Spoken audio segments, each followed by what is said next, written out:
ধন্যবাদ উপস্থিত মাননীয় মন্ত্রী মহোদয়, বাণিজ্য মন্ত্রণালয়ের এবং অন্যান্য উপস্থিত সম্মানিত মন্ত্রণালয়ের সম্মানিত কর্মকর্তা কর্মচারীবৃন্দ এবং আজকের উপস্থিত বাংলাদেশের বিভিন্ন জেলার জেলা প্রশাসক এবং সিটি কর্পোরেশনের প্রশাসক সহ অন্যান্য কর্মকর্তাবৃন্দ, বরিশাল সিটি কর্পোরেশনের পক্ষ থেকে ধন্যবাদ।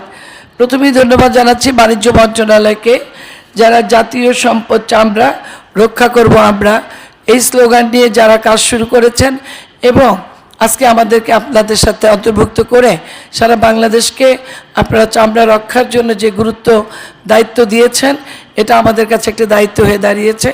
এই জন্য মাননীয় মন্ত্রী সহ সবাইকে ধন্যবাদ জানাচ্ছি। আমরা বরিশাল সিটি কর্পোরেশন বেশ কিছুদিন থেকে আমরা এটা নিয়ে কাজ করে যাচ্ছি।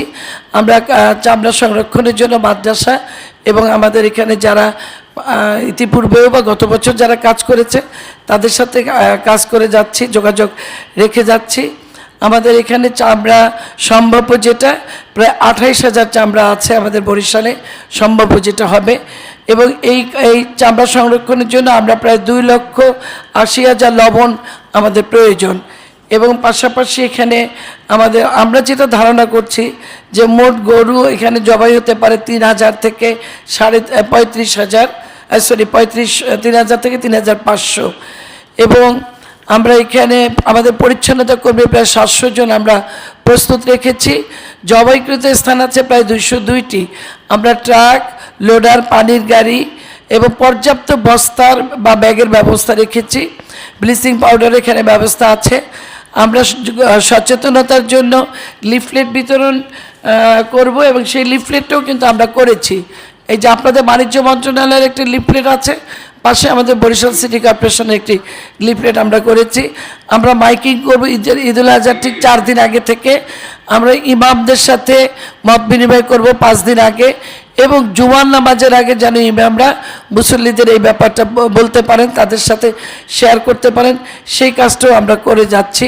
আমাদের ভ্রাম্যমাণ টিম থাকবে এই কাজগুলো করার জন্য। আর সর্বোপরি আজকে আমার সাথে টোটাল আমার বরিশাল সিটি কর্পোরেশনের পরিচ্ছন্নতা কর্মী এবং বর্জ্য অপারেশন থেকে যারা প্রধান আছে সবাই এখানে উপস্থিত আছেন। এটাই আমাদের বরিশাল সিটি কর্পোরেশনের আমাদের চিন্তা।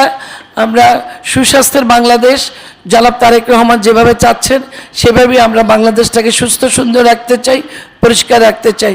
সবাইকে ধন্যবাদ। জি, আপনাকেও ধন্যবাদ। এখন আমাদের মাননীয় বাণিজ্য মন্ত্রী সভাপতি বক্তব্য রাখবেন। প্রিয় সহকর্মীবৃন্দ, আমরা